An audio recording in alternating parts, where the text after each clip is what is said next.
Welcome to Jack Lin Bonsai. Today we are combining bonsai pottery with making a bonsai tree from start to finish.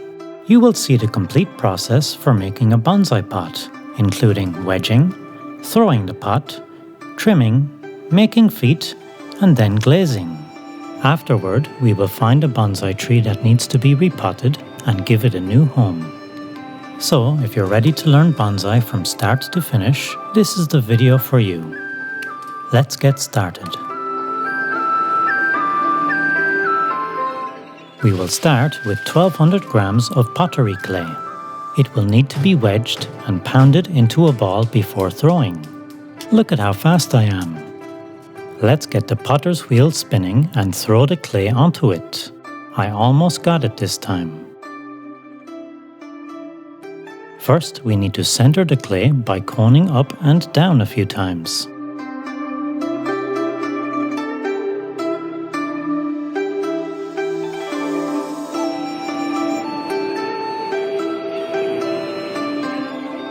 Next, I will find the bottom and open it up.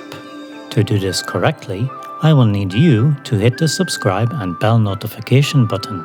It will help grow the bonsai community.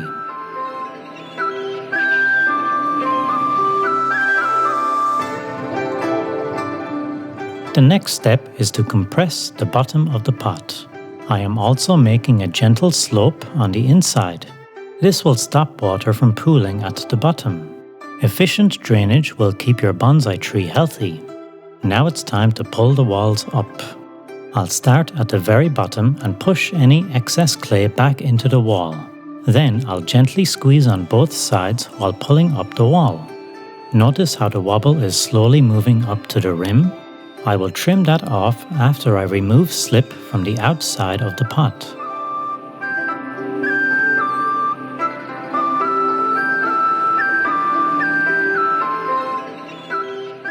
A sponge is used to smoothen, remove slip, and dry the pot.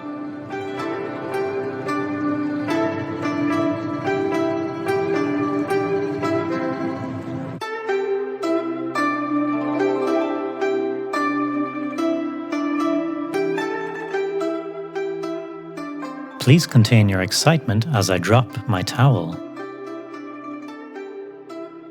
The pot will be wrapped in plastic and left to slow dry for a few days. Here's a trick Mr. Lan taught me. A layer of water on the wheel head will stick the pot like a suction cup. This prevents the pot from flying away to pottery heaven. In our last bonsai from start to finish video that you should definitely look at, we made foot rings on the pot which were carved to make feet. I'll leave a link for that in the description.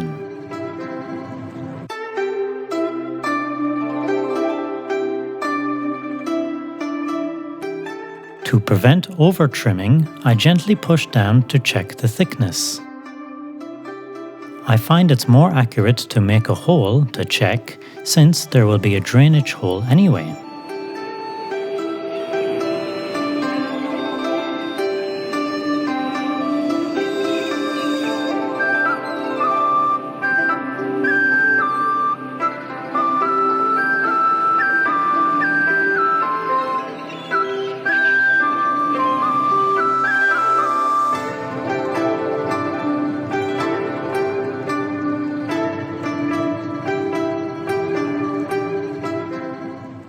While throwing a pot, the walls cannot be too thin or the clay will fall over. This is why we trim.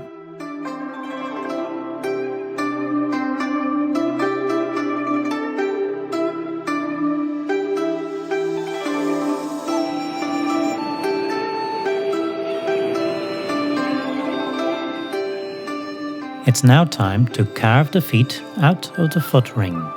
Just like last time, divide the circle into 3, measure the size of the feet, and then carve them out.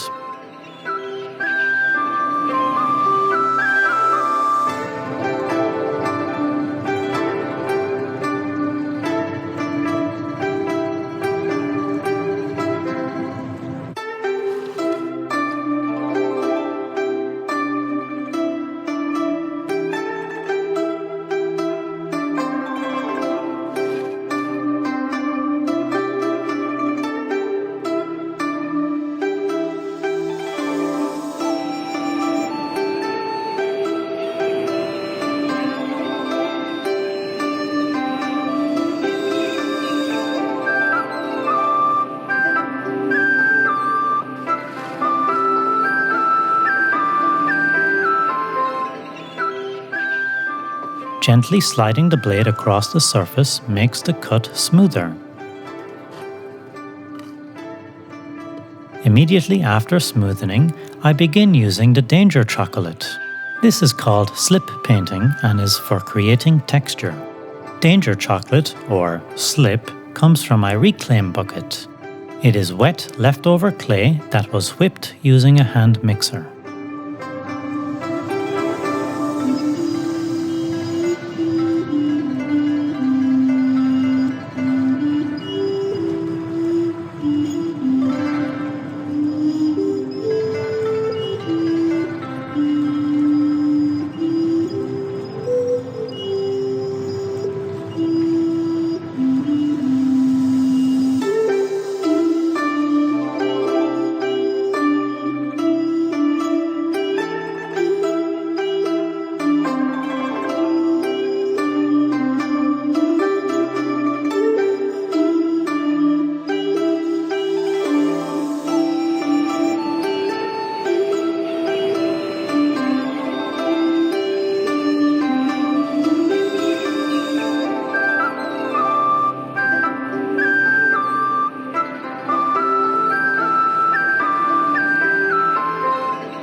My wife Lily will now take over and glaze our new bonsai pot. A sandstone stoneware glaze will be used, and it should resemble a quail egg, just like the upside down pot behind it. The pottery glaze manufacturer recommends 3 layers.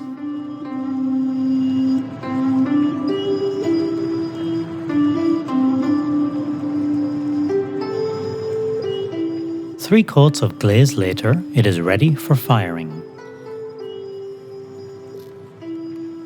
Here is our new handmade ceramic wheel-thrown bonsai pot that is fresh out of the kiln and ready for a bonsai tree. From here, Jack will take over. Our bonsai garden has hundreds of trees ready for a new home. Notice how the glaze matches perfectly with the trunk of these cherries.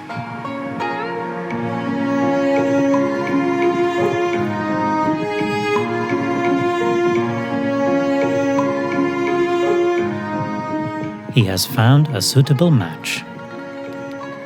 This is a Taiwanese Li cherry bonsai. It is closely related to the Acerola cherry and the dwarf Barbados cherry. In Taiwan, they call it李氏櫻桃. In the US, they often use it for hedges. This one is 10 years old and is outgrowing its training pot.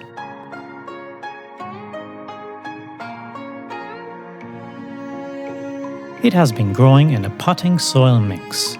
This will not look good in a bonsai pot, so it will be removed.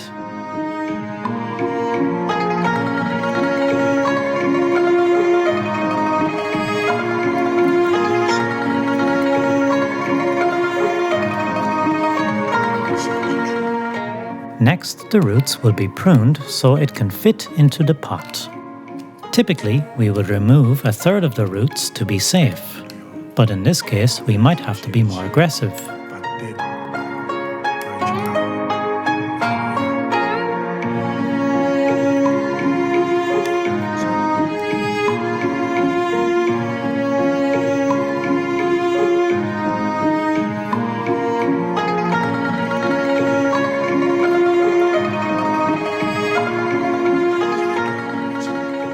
Note that any branches that cover the trunk will have to be removed. Now it's time to prepare the pot. Mesh will be used to cover the drainage hole to stop the akadama soil from leaking out. A wire is used to hold it firmly in place at the bottom so the growing roots won't move it out of place. If you want to learn these bonsai wiring techniques, you should see our videos on it. The link will be in the description.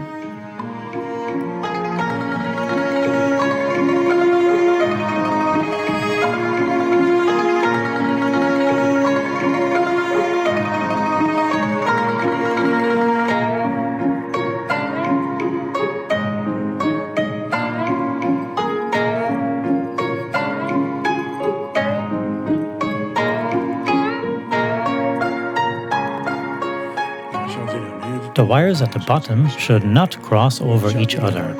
This will make tightening the wires easier. This way. Do not the same way, right? This wire will hold the tree firmly in place, making the bonsai more stable.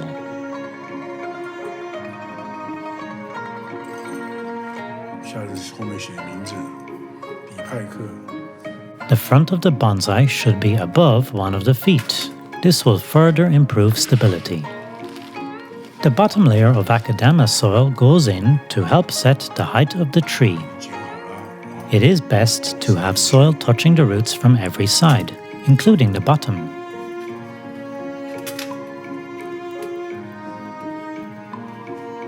And it doesn't fit. Let's go back a step to prune more roots.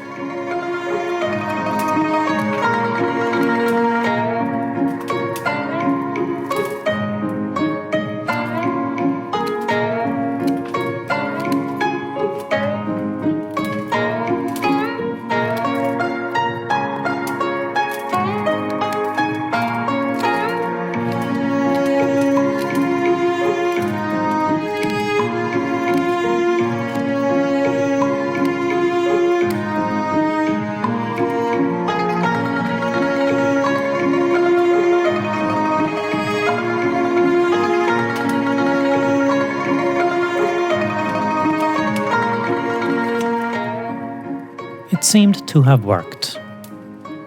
One arm of the wire wraps around the trunk and the other is used to tighten it.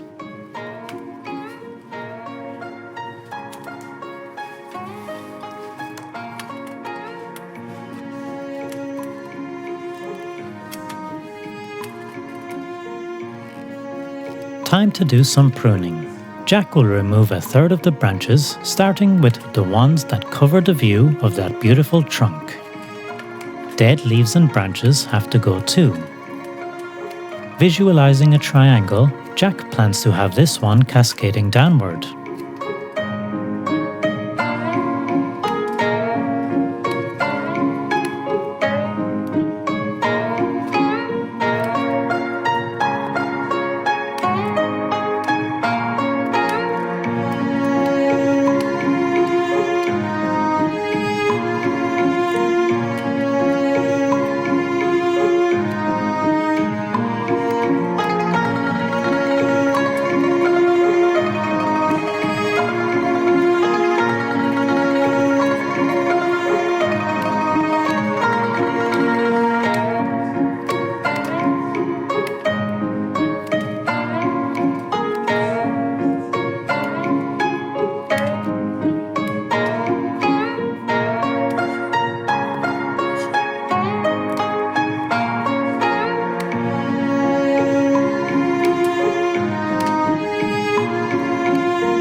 The next layer of soil is to be added and pushed down to keep the tree stable. Try to visualize the roots right now. They are all compressed tightly by the soil. We want them to spread out with soil in between them. A wiggle of a chopstick gets the job done.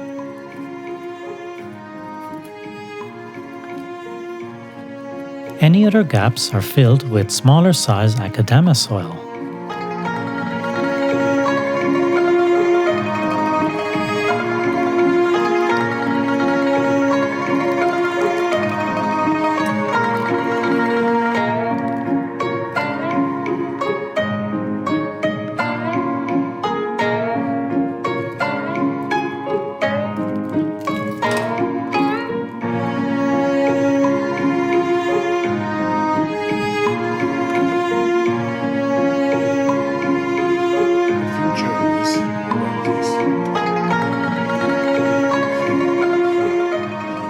With the cascading style, the branch structure grows in an irregular triangle pointing downward. A few more years of pruning will bring it to fruition. this bark, roots bark, and the trunk bark, its color is really similar. Yeah. Bottom watering is essential after a soil change to prevent any dry spots. This Lee cherry bonsai in a handmade ceramic bonsai pot could be yours, and we will soon have an auction. So stay tuned to our Facebook and Instagram and subscribe to our YouTube channel for more bonsai tutorial videos and inspiration. Thanks for watching.